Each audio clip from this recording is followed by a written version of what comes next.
So you probably saw the video's thumbnail and asked, what the fresh hell is this? I think a bit of background is in order because this, on its own, probably seems like the most out there set of games to talk about all in one video. So you know Blockbuster, right? Well, in 2007, there was this ad to promote the, at the time, recently released Xbox 360, and that ad included the tagline, "Play the Blockbusters on Xbox 360, which is where the video title comes from, by the way. This ad had 3 games. Shrek the Third, a game released in May 2007 based on the divisive third film in the DreamWorks Shrek film franchise.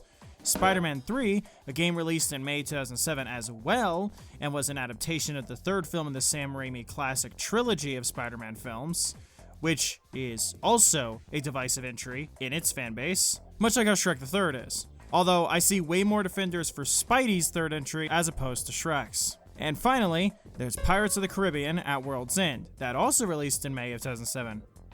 You know, I'm noticing a pattern here. Although Pirates released on the 22nd of May that year, as opposed to the 2nd like both Spidey and Shrek did. I was reminded of this ad by none other than the Frozen Cavern. You might remember this name if you saw the very first video I ever did on this channel on the Scooby-Doo PS2 games. Now, he did a video on Shrek the Third's game. He mentioned this particular ad, and somehow that led me to getting this brilliant idea to dust off the Xbox 360 from the artifact room and get these games so I can then cover them all in one video. You guys following? Yeah, that makes sense. Good. Now, first things first. I need to buy them. But where to... Calvin? Get Babs and Akila. We're going out. I'll grab the human.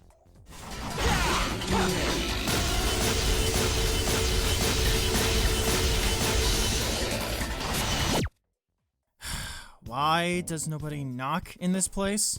Human, get up. We're going to Blockbuster. I'm sorry. I want to make sure I heard you correctly. Blockbuster? Yeah. You act like that's a shocking thing to say or something. Well, yeah. I mean, it's not 2007 anymore. Is this one of those your dimension is different from mine things? Yeah. Because my dimension only has one Blockbuster left, and it's in Oregon. And last time I checked, that's not where we are. Okay, then. That's strange. No matter. Let's just get going. So, this Blockbuster you want to go to, it's open at night? Of course. Blockbusters are open 24 hours ever since their deal with Netflix went through. Huh? Interesting.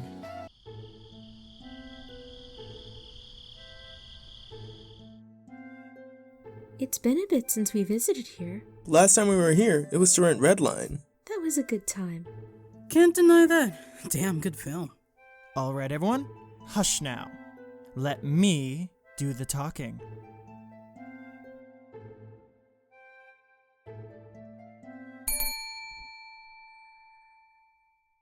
I'm Chekhov27, and welcome to Blockbuster! Greetings, Chekhov. How are you? Well, if it isn't the goth one with the enormous tits, what do you want? So, Checky, you know that Xbox 360 bundle from 2007? 2007? Yeah, it's a year. Do you not know how years work? Don't mind her. She's from a dimension where Blockbuster doesn't exist. No Blockbuster? But where do you get your used heroin needles? Where do you go to watch homeless people fucking in parking lots? Where do you find small, pedantic squirrels to have fuck with? Walmart? You ever watch the life drain right out of a squirrel's eyes moments before it comes? You should. Really puts things in perspective. Apologies. I'm going to, browse the Blu-rays for no particular reason. I'll join you, sweetie. Hey, mummy girl! When we do it, do I pull on your hair or your bandages? Ew, gross. No. No. I'm gonna join Barb. So, like, what now? Alright, hear me out. we could fuck like those tiny little squirrels I stuffed into the return box. Leroy, you stupid fuck! How many times do I have to tell you that Passion of the Christ belongs in the rom-com section? Like, oh my god, I'm so not processing anything this guy's saying, like, at all. Oh yes. After all, Checky is a little eccentric.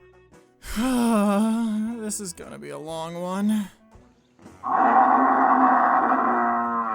You stupid motherfucker! I'm over there trying to get my fuck on, and you're blowing it! You're blowing it for fucking everybody! You're the worst fucking wingman I've ever seen! That guy is weird. Well, yes. But he gives me free shit, so I ain't gonna complain. Okay, so like, OMG, what do we do now? Oh, you know what I like to do. Mistress, I really don't think now is the time for a video game review. Exactly. Shrek the Third is the video game adaptation of the film of the same name, and is a film that quite a few people agree is pretty bad.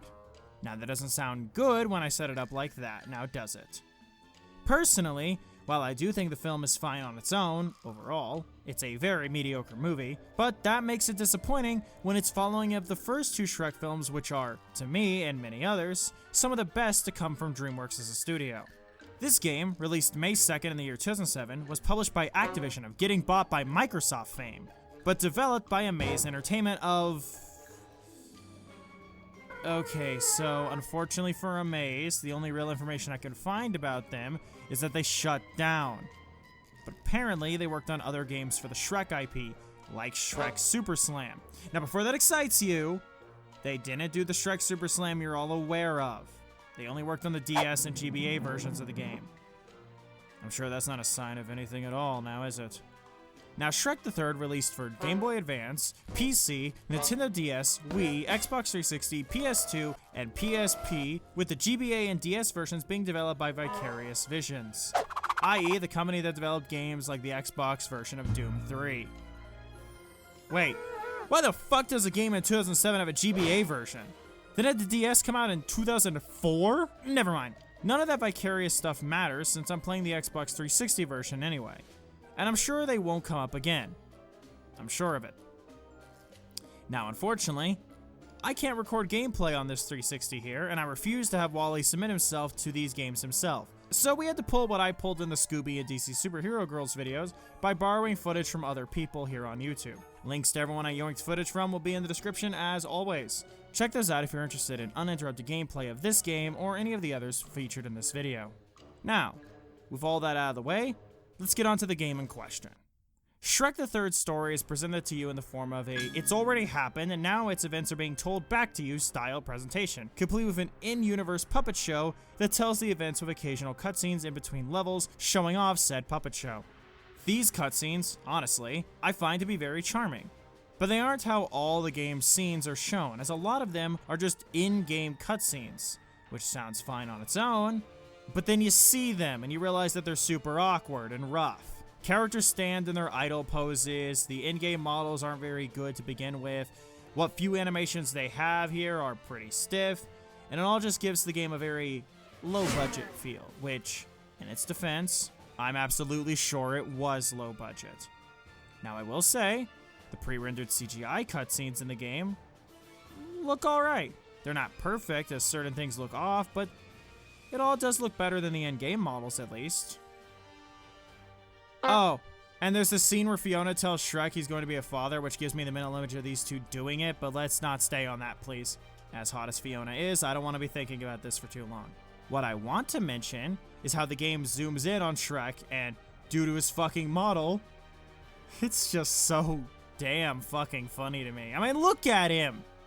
Now going in, I assumed its story would be like most licensed games based on animated kids films, where it'd cover the basic plot of the movie while adding a lot to pad out the runtime. But what's weird is several plot points from the movie just aren't here for whatever reason. Like, the whole thing where Merlin's teleportation spells switch Puss and Donkey's bodies just doesn't happen in this game. But Merlin's teleportation skills being iffy still does. But in the game, it leads to things like Shrek and Arthur being teleported to separate and wrong places, which leads to the Toy Factory level. Also, certain plot beats from the film don't work in this game. The biggest example to me being Arthur's arc about coming into his own and accepting his fate as king, because here, he seemingly goes from hesitant to accepting off-screen during a level. The gameplay is something odd. I don't know what I was expecting, but a 3D action game that clearly takes cues from games like God of War and Devil May Cry was not what I was expecting from a fucking game based on Shrek the fucking Third. When playing, you've got a light attack with X, heavy attacks with B, grabs and finishes can be done with Y, and A allows you to jump, with Puss being allowed to double jump if you hit it again while in mid-air. LT allows you to unleash a character-specific move if you have one of the 3 gauges filled, and hitting both LT and RT when all 3 gauges are filled unleashes a super move. There are, as you probably figured, multiple playable characters, with the titular Shrek, best boy Puss in Boots, undoubtedly the worst character to play Donkey, top-tier waifu Fiona, and surprisingly, Sleeping Beauty. No, not the Princess of Heart. There we go, that one. Unfortunately, the game has Sonic Adventure 2's issue of having an imbalanced amount of levels where you get to play certain characters. Fiona being this game's Shadow. And by that, I mean she's the character I enjoy playing the most and want to be playing as much as possible, but she has the least amount of levels in the game. Although, and maybe I miscounted, I'm sure Sonic fans will remind me if I did, Shadow has more levels in SA2 than Fiona does in this game, as he got 4 in that game, and she only gets 2 here. I'm not kidding, she literally only gets 2. Each of them have slight differences in game feel and control, but all control the same with the same button layout I mentioned earlier. If I had to rank them, which I don't, but I'm going to anyway, I can at least confidently say Donkey's the worst to play. His LT move is the easiest to miss. For a good analogy, if you've ever played Overwatch or Overwatch 2, and you've ever played Genji, imagine the likelihood of missing Genji's ult, but then also remove the effectiveness of Genji's ult when you land it, and that's basically how Donkey's ult works in this game. Weird analogy, but I promise it makes sense if you've actually played these games. I just do not enjoy playing Donkey, at all. And speaking of gameplay, this is completely disconnected from the game itself, but hooking up this Xbox 360 and playing this game on it made me realize how much I prefer the Xbox One controller when compared to this. I don't know, the 360 controller just does not feel good in my hands at all. But maybe I'm just spoiled by modern controllers, but I doubt that, seeing as how I can still hold a PS2 controller with no issue. I don't know, just something I wanted to mention since it was on my mind and it was vaguely relevant to the topic at hand. Now, I generally feel that Fiona and Puss are the most enjoyable to play. Puss has a double jump, which makes him the most agile to play, and makes his platforming sections the least ugh.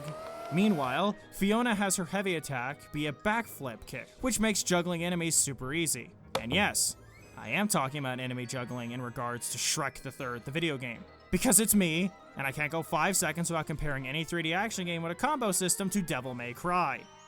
Whalley, I swear if you play that funny meme clip with the Persona 4 dancing, I will slap you. Now all of that said, this game seems to be taking some cues from both DMC and God of War, although they're fairly shallow cues in almost all their places.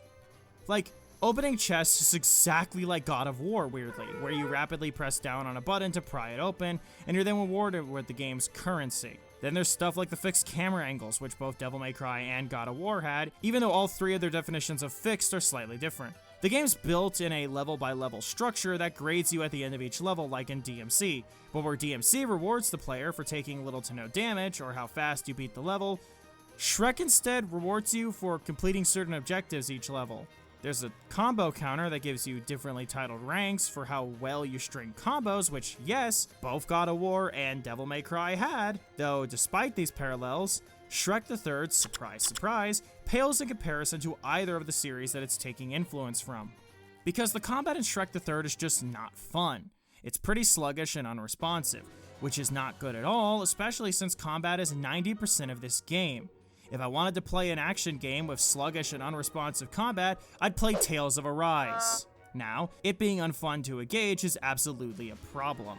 Way too often in my time playing the game, I'd feel this form of input delay, or just the game not responding to my inputs despite everything I was doing. Trying to mix up my combos, mixing light and heavy attacks together was very inconsistent, and the finisher move only responded half the time I used it. Not to mention, the game lacks the depth that its inspirations had, lacking in general combat depth, which leads to its gameplay growing stale and repetitive, but it also lacks in variety in terms of how you can approach any given fight. For example, in something like Devil May Cry 3, which came out in 2005, several years before Shrek the Third, by the way, you aren't limited to only 2 types of attacks with no spice. You've got several different types of combos for any one given weapon, all activated by different inputs, which rewards you for taking your time and learning the game. Plus, there are various other weapons that you can utilize as well in terms of both ranged and melee combat. Also, the style mechanic adds an extra layer to an already depth-heavy game. Now, some of you might think it's unfair to compare this bargain bin licensed game, based on a mid-tier DreamWorks sequel, to an action game legend like DMC3. But I don't think it's unfair for me to use this game as an example, since my point remains the same. An action game like DMC3 has well-designed combat that helps the game remain fun and fresh the whole way through. All of which Shrek the Third does not do in the slightest. Outside of combat, the other 10% of gameplay is made up of mild platforming and 2 catapult minigame sections. The platforming is something that exists, I guess.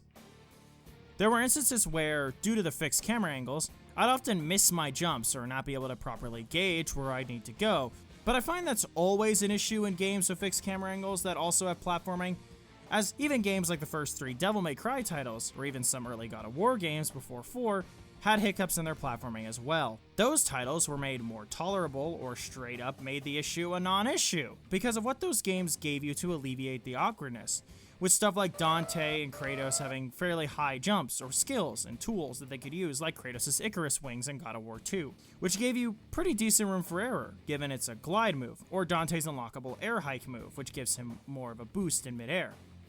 Also, unrelated to this issue, but I have nowhere else to put this, Devil May Cry and God of War games all have good frame rate and don't lag consistently their entire run times, because that kind of thing is important when it comes to action games, and any game that requires any form of reaction-based gameplay. And I bring this up because Shrek the Third has bad frame rate drops, at least on Xbox 360, and I mean bad frame rate drops. It happens consistently for me. I chalk this up to the game being from the early years of the console's life, plus the added hindrance of being a licensed game that probably had to meet a strict deadline, which is probably the reason for a lot of the game's issues actually. I also, like I said, am playing this on the 360, but I will also say that I doubt very seriously the PS3 did not have these issues as well. Hell, I'd wager to say that the PS3 probably had these issues worse because by and large, back in this generation, if a game was on both platforms, the PS3 port was always worse. Hi, Bayonetta 1, how you doing? Oh, hello! Throughout the levels, there are also collectibles to find, with a good variety, including the tourist-type collectible mugs and other trinkets like princess crowns or top hats. Every level has these gold crowns as well that you can collect, and those in-level bonuses can add to your money haul.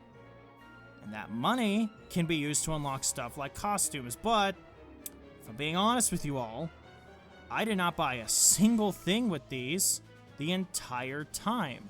This is because I genuinely forgot to even check out the store in the main menu or use the coins. I just collect them and move on in my life, and it wasn't until writing this review script that I realized I completely forgot to engage with the bonuses. Looking up some stuff online, apparently there are also bonus minigames, including Shuffleboard, which is funny to me because the Madagascar game on GameCube actually had a shuffleboard minigame that I really liked playing. And that's what that made me think of, because I have problems. I guess while we're still here, I should talk about the music. It's actually alright. None of the music is bad, but I won't be putting any of this stuff on in the background to listen to on my own. Hell, the most memorable song in this game for me is the Pirate Captain's theme, since it's a hilarious knockoff of He's a Pirate from Pirates of the Caribbean.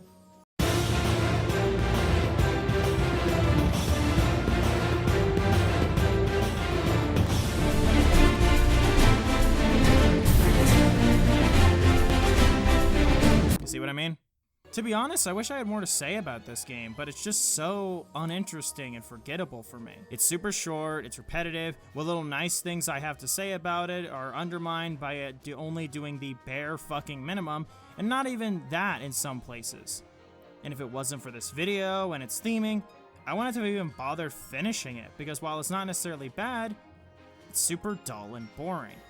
If you want to play a Shrek game, I'd highly suggest these instead, because they're more interesting than this one, and I'm sure you have more fun with them. Oh, also this game has a demo for the B-movie game, which I would just call the B game as like a funny bit, but that makes me think of Bee Simulator, which is a different game entirely. Who knows, I might do a video on the B-movie game at some point. It might be a better time than this. And now that I have an Xbox 360, it's possible, but I won't make any promises. As for Shrek the Third, my final thoughts are, bluntly put, Well, this sucks. Oh my god. I'm Chekhov27. Oh my fuck. Did one of you say video game review? sorry. She has this habit of randomly reviewing licensed games in public settings. Oh my god, that's so fucking hot. Almost as hot as this squirrel. OMG, that's so adorbs and junk. Alright, if you say anything like that to me again, I will shit on the floor.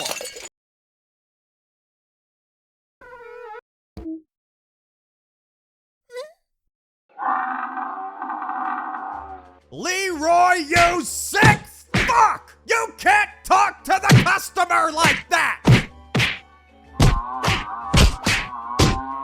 Yeah, you like that, don't you, bitch? I would like to wholeheartedly apologize for Leroy's shitty behavior. I shall begin beating him accordingly. Can either of you even understand what Leroy is saying? Not a fucking word. Ron DeSantis? Why don't you vote for someone who has ideas, you stupid fuck? I'll beat you to fucking death for this! Should we stop him? No. Leroy's getting some pretty good punches in. I say let the fight happen. Besides, it's funny to watch. Is it though? How are you holding up, ma'am? 1 review out of 3 is done. You've already started reviewing them? I assumed you'd go home first. Did somebody say review? That'd be me? Yes. Hey, you! Zombie girl. You wanna see my squirrel collection? No, that's alright. I'll just, go back to browsing movies with my boyfriend. Keep your phones on. Yes, ma'am. I don't know how. I don't know when. Hell, I don't even know why. But I am going to fuck that zombie. Up. She has a boyfriend, Checky. Yeah, I mean, she literally just mentioned him. I know. We have so much in common.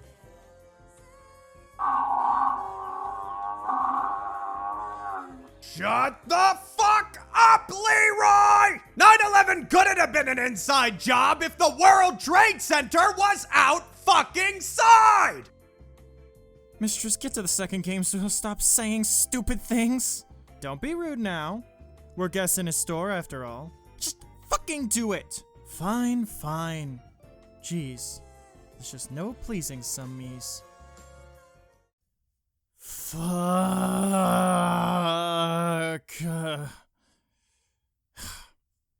Okay.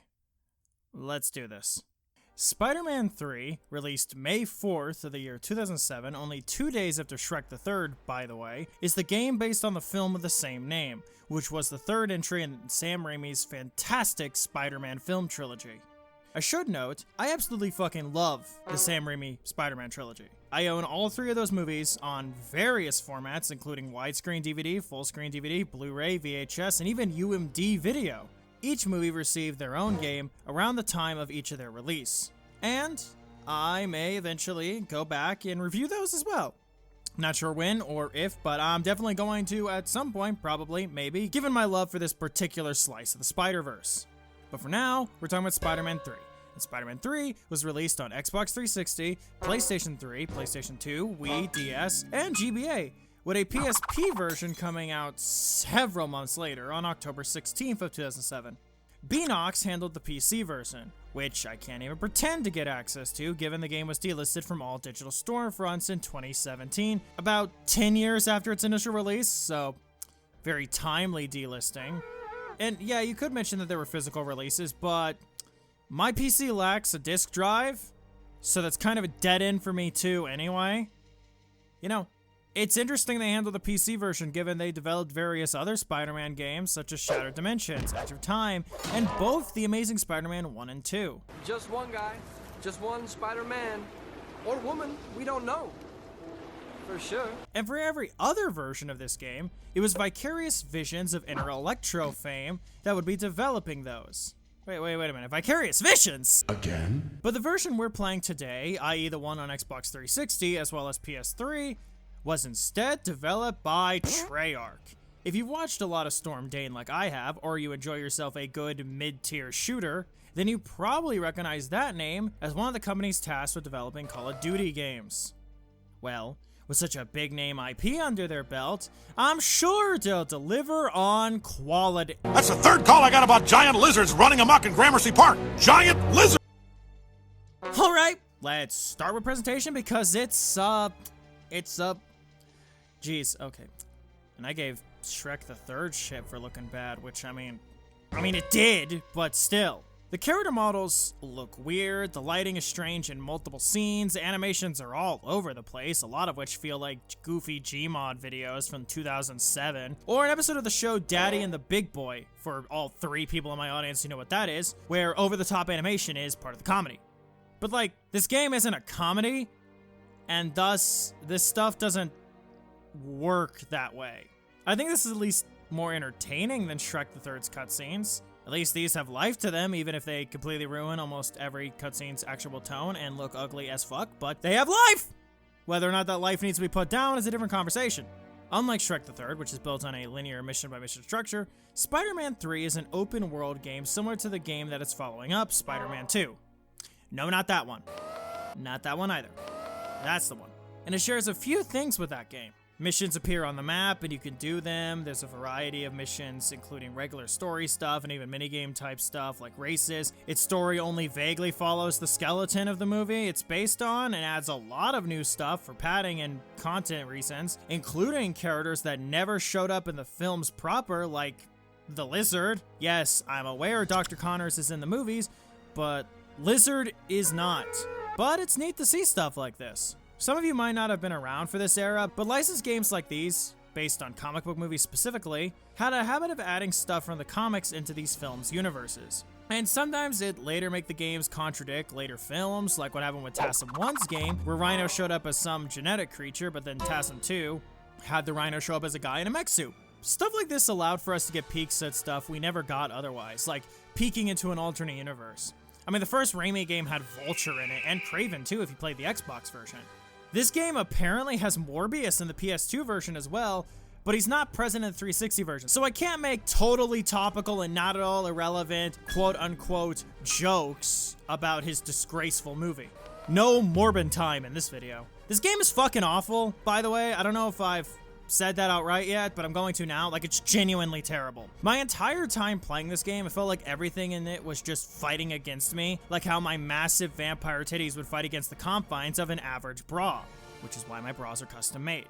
Now, web swinging, for example, is exceptionally difficult in this game due to it feeling like the game, at every point, wants to fight against you. It's not smooth like the Insomniac modern offerings, but even compared to games with similar swinging, such as Spider-Man 2 or Ultimate Spider-Man, Spider-Man 3 just does not compare at all. It feels like so much more of a goddamn struggle. Unfortunately, like I said earlier, this is an open world game, so traversal is kind of important, and this game, as you can probably guess, fails on every front. Swinging isn't alone in struggling to support me. Wall climbing isn't great either, as often Spidey will get caught on architecture and attempting to leap upward while climbing could sometimes cause the web weaver to jump off the building entirely instead of leaping upward, which, you know, would restart the climbing progress entirely sometimes. I mean, you can run up the wall of buildings too, but it's a bitch to control and not worth it either. Surprise, surprise. Too often in general, I would find myself struggling to even make it from point A to point B, especially in the smaller, more confined areas where there's way less room for error, because this game isn't refined enough to account for areas where the room for error is less existent. Combat is not much better in this regard either. It could be said that the combat in this game functions in the same way that Eternals functions as a film. By that, I mean all the pieces are there for a decent combat system, but it all falls apart into a pile of trash the minute it gets put into practice. You have the X and Y buttons for attacks, A jumps, which can be mixed in to do combos, and you hit LB to activate Spider Reflex, which slows down time Max Payne style, and is the only way Penis Parker can dodge attacks, which are telegraphed with yellow warning markers on top of the heads of enemies. If you've played an Arkham game, you know what that looks like. Now, purple warning markers, however, cannot be dodged with Spider Reflex, so you'll just have to get the fuck out of the way. As the game goes on, you unlock upgrades that increase some stats and even some new combos, which would be nice if the game wasn't, well, you know, horseshit. It's nothing special in concept. It's a simple 3D action beat 'em up type affair where you unlock new moves and some additional combos as the game progresses, but it lacks the depth and interest of a Devil May Cry or a Kingdom Hearts. Enemies are bland and provide nothing in the way of challenge in Spider-Man 3, nor does this title truly inspire any form of experimentation or exploration with its systems that a good action game would ask of its player. Spider-Man 3 is also a glitchy mess of a game. There's visual glitches that make an already ugly looking game look worse somehow, and there's more frustrating gameplay glitches. The most consistent issue being that of a mission breaking mid-mission, often in the form of the game's yellow marker just disappearing before you even reach said mark. And then you become lost, and before you know it, you get hit with a mission failed because the game broke. Multiple missions in the game did this for me. They broke, and once it got so bad that I had to exit back to the 360 menu and restart the game entirely. I don't think I've ever played a game quite this bad at being functional. There's also stuff like the sound cutting out several times during my playthrough, but since I have no way of recording Xbox 360 footage, I can't exactly show you that one. The way the game is structured is like this. There are two types of tasks. There are missions and activities.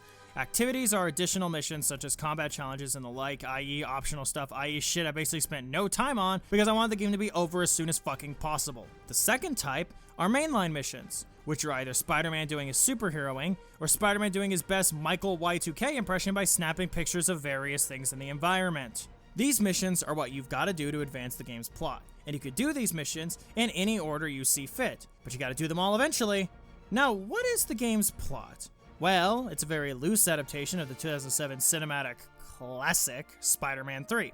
So our boy Bruce Spider-Man finds himself in a life that gets railroaded when Space Goop lands on Earth and takes hold of him. Not only does it give him a black suit that looks terrible and is nowhere near as cool as its classic design for the comics, but it also gives Petey Boy here an attitude problem. He gets angry, he gets a temper, and he becomes the mythical Emo Peter.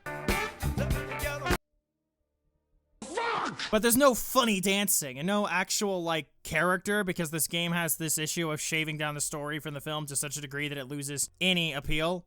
Harry Osborn is barely in this game. Sandman and Venom's stories in this game are held back until the near end of the title to make way for the 9 other villains this game decides to insert into this main plot in an effort to stretch the game out to its, 18 to 16 hour average runtime, which, fuck. Imagine adding more villains to Spider-Man 3. And what, to make the runtime of the game longer? I mean, fuck, this shit felt like it would took way too long as is. The game's story in general is an absolute mess that feels like it's only here to fill time. Hell, the game's ending is so strange given its pacing and whatnot, with Sandman's involvement in the plot, and Harry's involvement, and Venom's involvement. Basically, every villain who was actually in the movie feels stapled into this plot. Which is weird, because, they were actually in the movie. That part was given to you. They belong here, unlike Scorpion or Kraven or Kingpin, the 3 different gang leaders who are also in this game, but I do not recall the names of, so I won't name them right now. There's also Mad Bomber and Lizard and Rhino, and what are they all doing here? This game's story is it's just a mess. And like I said, I have no clue how this game made the plot of Spider-Man 3 even more bloated and overstuffed than the film, which is popularly criticized for having too many villains and too much going on. It's like the game saw the movie do that and went, shit fam, we could do that too! Just to dive headfirst into that, like the Deep diving headfirst into some octopussy. It fits the game because the story drags on way longer than it needed to and is exceptionally exhausting, just like the whole game in general. I have basically nothing nice to say about this game outside of the fact that I think the black suit makes combat a little more enjoyable, but like, just barely. And it's still painful and awkward and fuck, dude, that's the nicest thing I could say about this game. This game is so fucking exhausting. Like, I had no fun playing this game, I had no fun writing about this game, and I'm having no fun reading this script back to you right now, trying to explain my thoughts on this game. Like, holy shit, you have no clue how exhausting this game is. Shrek the Third was a game that took almost no time at all to complete. It wasn't a great game or anything, but it wasn't an awful experience that made me regret my life choices up until that point. But Spider-Man 3 is such a fucking drag and rivals Mystery Mayhem for the levels of exhausting that it is. I had to genuinely take real-life breaks when playing this game, because it's not only mind-numbingly boring, but it actually kinda hurts. I would always end up walking away from a session exceptionally exhausted and tired, usually with a fucking headache somehow. What the fuck were they thinking?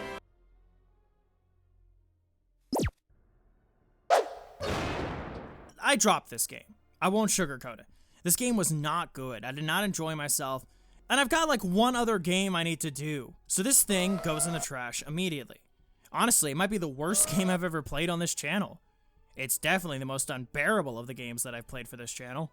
Like, I honestly wish I had a way to record footage off of my Xbox 360, because my playthrough of this game had so much weird shit go on. Like, during the fight against the new Goblin, you know, when you're out of the Spider-Man suit and playing Peter, which reflects a similar scene from the movie, although it's way better in the film, won't lie. I mean, obviously it's better in the film. Spider-Man 3, the movie, is a national fucking treasure. But anyway, so after doing the overtly drawn out part where you hit buttons to dodge and attack while struggling for dominance on the board, you get thrown off. I just fight him normally.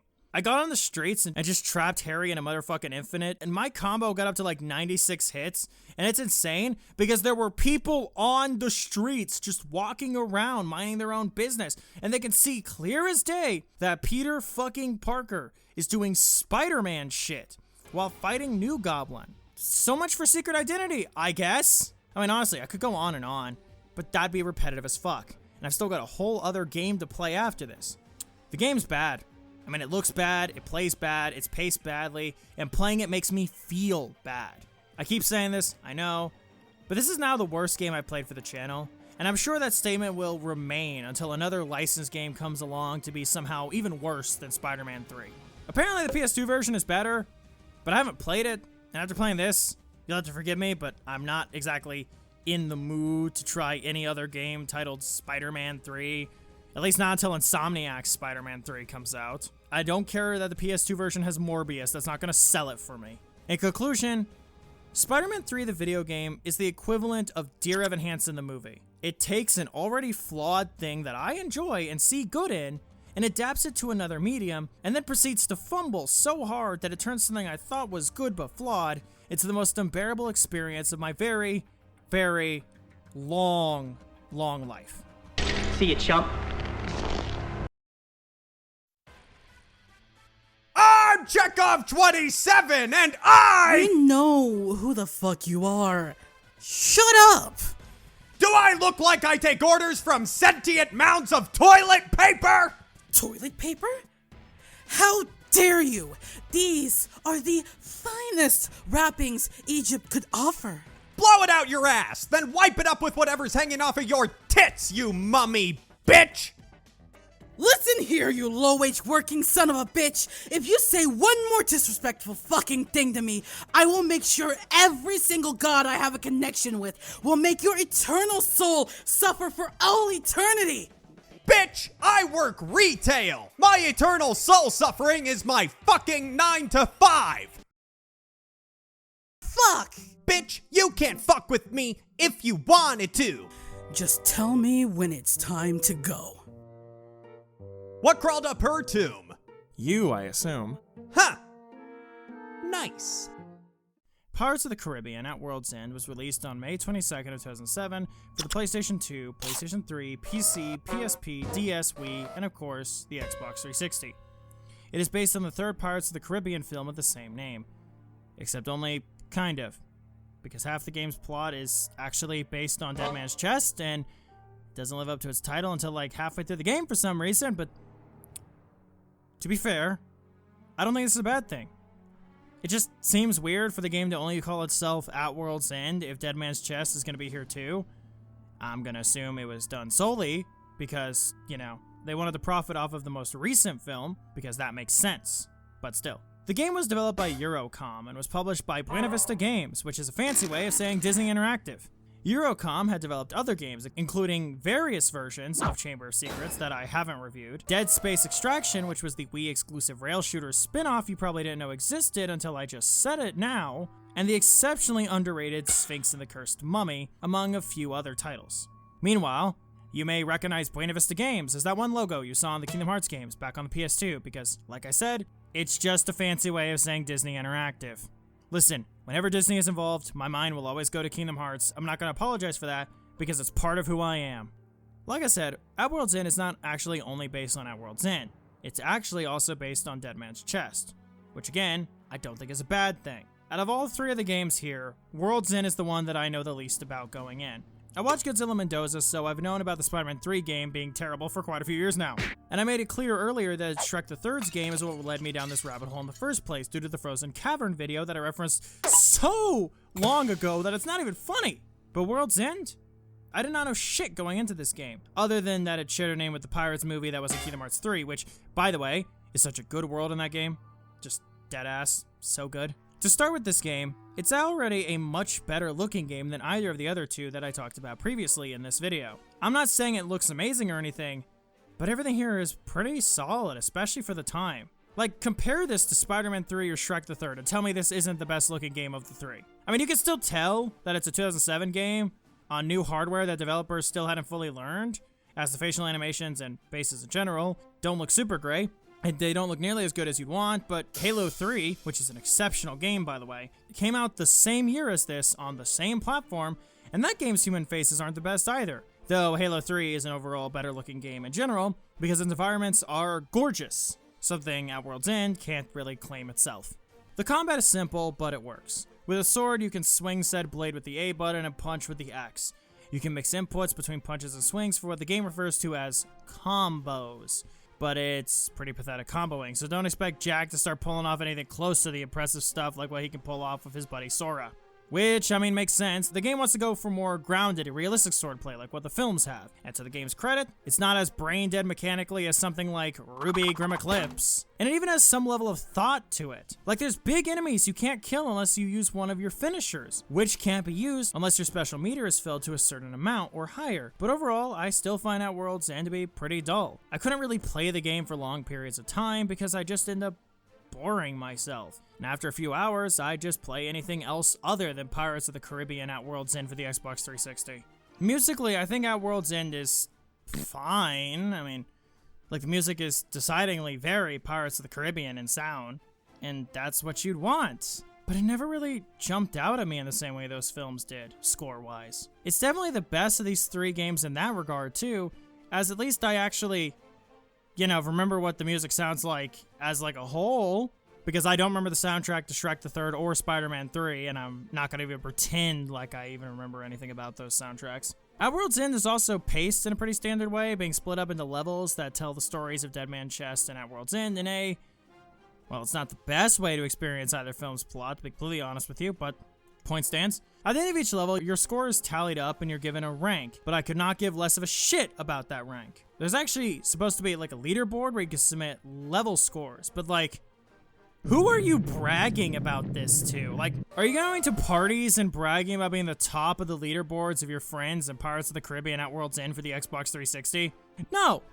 Nobody is doing that! And the idea that anyone would be is actually really fucking funny. It's kind of ridiculous, but fucking hilarious. Hell, I was so befuddled by the idea of this game having a leaderboard that I forgot to add a part of that sentence where I mentioned how every level ends with tallying up your score and giving you a rank like in Devil May Cry. I forgot to make a Devil May Cry comparison. That's how funny this is to me. Now, while I'm on level structure, by the way, the levels are kind of dull overall. Like, the most interesting level in the game is the Dunes of Delirium, which has you having to make your way through the desert while trying not to get killed, and makes sense of the bizarre reality Jack has found himself in. But otherwise, the game suffers from painfully boring levels that failed to stick in my mind past beating them, which is pretty much how I feel about a lot of this game, to be completely honest with you. There is another half to gameplay I've yet to explain, and that being the sword duels, which are lame. In Soul's sword fighting, this is not, sadly. Hell, it doesn't even really hold a candle to the sword dueling in Sid Meier's Pirates, for fuck's sake. Anyway, when in a sword duel, you need to block your opponent's sword swings with the analog stick, moving it either up, down, or left to deflect your foe's attacks to avoid taking damage. This is until they're open. Then you use up, down, and right directions on the same analog stick to attack. Now, you don't want to spam one direction, though, or you won't be landing any of your strikes. There is also a special meter like in regular combat. Hitting Y will then have you do a special move during the duel, which also rewards 50 points because the game is constantly rewarding points for doing stuff like this in regular gameplay. Like, this game really wants that scenario of you going to a party and bragging about your high score in this game to happen for some hilarious reason. This dueling mechanic is actually how you fight Davy Jones in this game at the tail end, and it's just as fun as it sounds.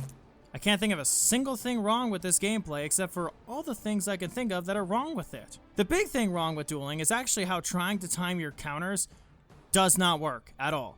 Trying to do that will end with you getting fucking bodied like Mark in season 1 of...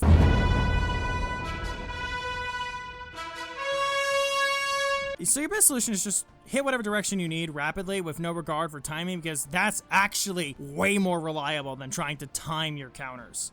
Sometimes during a duel, an unexpected element will come in, and you'll have to basically do one of those Dragon Ball Z Budokai Tenkaichi beam struggles by rapidly hitting RB and LB to assert your dominance on your opponent and avoid taking unneeded damage. Dueling doesn't have a lot going on, it's just simple back and forth, and one of the mechanics doesn't even work properly. I mean, say what I will about the main game feeling dull, but at least you can kinda mix it up with not just the sword and punching mix up, but also the finishers, and even additional pickups like throwing knives, bombs, and the Indiana Jones special of just shooting a dude point blank during a sword fight. I will say, voice acting in this game is actually really solid. The direction isn't half bad, and the characters all sound like they should. Jared Butler sounds almost exactly like Johnny Depp, which makes sense. He'd actually later go on to play Jack Sparrow in both Disney Infinity as well as Kingdom Hearts 3. Anchor up, Mr. Gibbs. Make sail. Lower the jib. All the customary activities. Destination, Captain? I hear Tortuga is present this time of year. I know that. I know where I am. And don't think I don't. I'm in Davy Jones' locker. Assuredly. Jared Butler is basically the go-to actor to play Johnny Depp roles, as he also played Ringo in the 2011 game based on that movie, and would even play Mad Hatter as well as Tonto from the Forgotten Lone Ranger film in Disney Infinity alongside Jack Sparrow, all of which being Johnny Depp roles. Jared Butler also played Depp's version of the Mad Hatter in the 2010 game based off the Tim Burton movie, which I'm sure most of you didn't even realize had a game. It did. Just for the Wii of all things.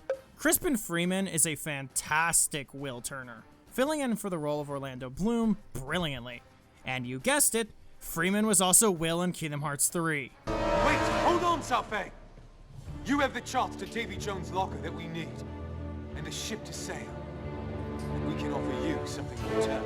Such as? Revenge on living Jack Sparrow. Davy Jones' locker. Jack neglected to repay a certain debt to Jones. So Jones sent the Kraken to devour Jack. And that's how he ended up here. He was also Will in Kingdom Hearts 2, meaning he carried over unlike Jack Sparrow, who was James Arnold Taylor in Kingdom Hearts 2, but is Jared Butler in Kingdom Hearts 3. The medallions. And the stone chest. Someone's taken them. Next thing I knew, we were attacked. But I couldn't see who it was. His face was shrouded in a black hood. You might also recognize Crispin Freeman as the voice of Winston in Overwatch, Itachi Uchiha in Naruto, Electro in Spectacular Spider-Man, and he's even played Legolas in multiple Lord of the Rings games, including the Lego ones, which is another Orlando Bloom role if you don't know that. Eliza Jane Schneider plays Elizabeth Swann in this game, and you already know where this is going, so I'm just gonna roll the clip. Wait! Come this way! Someone throw him a line! Steady, Miss Swan. We not be in the world of the living. You mean... Father...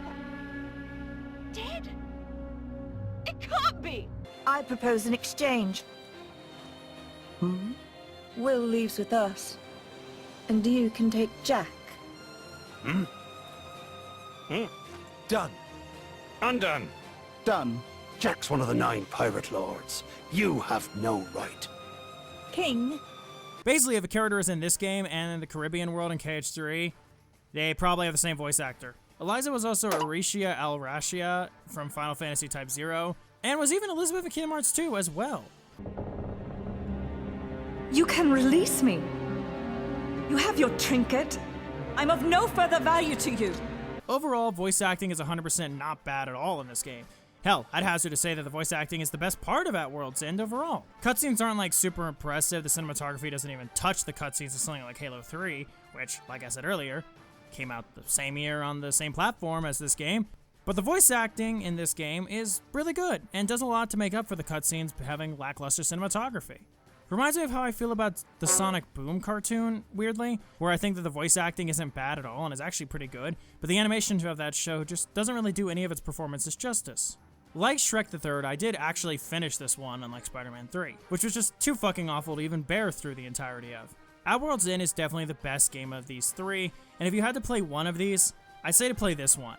But even then, it's just an overall dull and unengaging experience. It really does feel like the people who made this game were trying to make something halfway enjoyable, but I found it so boring in all honesty. It's just another late 2000s license game that checks off all the boxes to be passable, but never tries to go beyond plus ultra to become something more stand out. I mean, why try to stand out?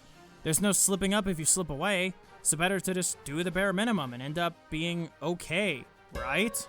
But some people, myself included, would argue being okay or mid is somehow worse. Because at least if you're downright awful, you're more memorable. People still talk about Ride to Hell Retribution and make their memes about it, but barely anyone talks about the piles and piles of forgettably okay games on the Xbox Live Marketplace.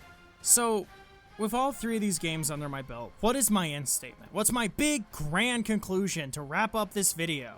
Well, 2007 had 3 major film franchises release threequels that then all got video game tie-ins in the same year, and those 3 games were used in an obscure Blockbuster ad. The 7th gen was a really odd era, because it was the last era for this practice, where every film under the sun and every show under the sun got a video game tie-in. And there's just a certain vibe to them that I can't explain. That late stage license game era, before video game development got too expensive for licensed games to be viable in that same way, and the internet with information superhighway making it a lot harder to trick people into buying dog shit games with familiar brands, and the fact that mobile gaming was just easier to do this exact practice with and a lot cheaper. I do wish I had something more profound to say after doing all of this, because this was a lot of effort for such minimum return, but I don't have anything like that to say this time around. Sorry. Shrek the Third is Spider-Man 3 is terrible, and At World's End is okay but boring. That's kinda it. So like, that's it, right? Yep. All 3 of the games for that one random Blockbuster ad from 2007. Why are you like this? You know, those 3 games from that Blockbuster ad from 2007 are my top 3 favorite games from any Xbox 360 Blockbuster ad, specifically from the year 2007. Why are you like this? I was raised Catholic. I don't like you. You all done with this nonsense yet? Nonsense? You wouldn't know nonsense if it pierced your mummified nipples! Do you have any idea how many squirrels I've liberated from the pain of existence through my sexual aptitude? I am a god! A fucking beautiful, sexy god! A squirrel god! And you will show me the goddamn respect that I fucking deserve for all the good that I do! Oh, well, that's interesting. Thank you! You're welcome? I am! Honey, this guy scares me. I got this. Don't worry. Mistress, can we go now? Sure. Catch. Oh. Let's get going, crew.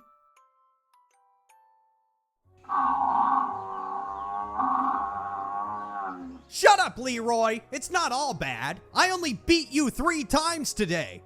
Usually I draw more blood. What? That big-titted blonde bimbo left you her number? Give me that paper, you son of a fuck!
Like, hello? I'm Chekhov27!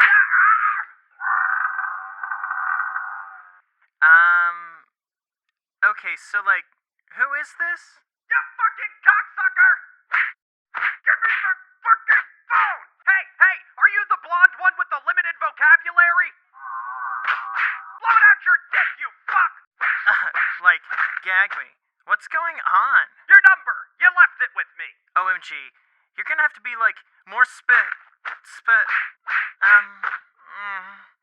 right! Specific! You're gonna have to be, like, more specific. I'm that incredibly sexy hunk of a fuck god from Blockbuster. You obviously remember me. Leroy, I swear to fuck! Okay, so, I'm usually up to gab and all, but I'm so totally lost, and it hurts my brain, so I'm just gonna totes hang up now. Hello? What? God damn it, Leroy! Do you have any idea how close I was to sealing the deal? I could be balls deep in a bitch with tits bigger than your suppositories right now. I didn't do shit! You can't prove I did anything wrong today. In fact, how do I know you didn't steal that number from me? You know what? Fuck you, Leroy! I'm taking your wheelchair as punishment for the shit you pulled today. You can have it back when I'm done fucking it.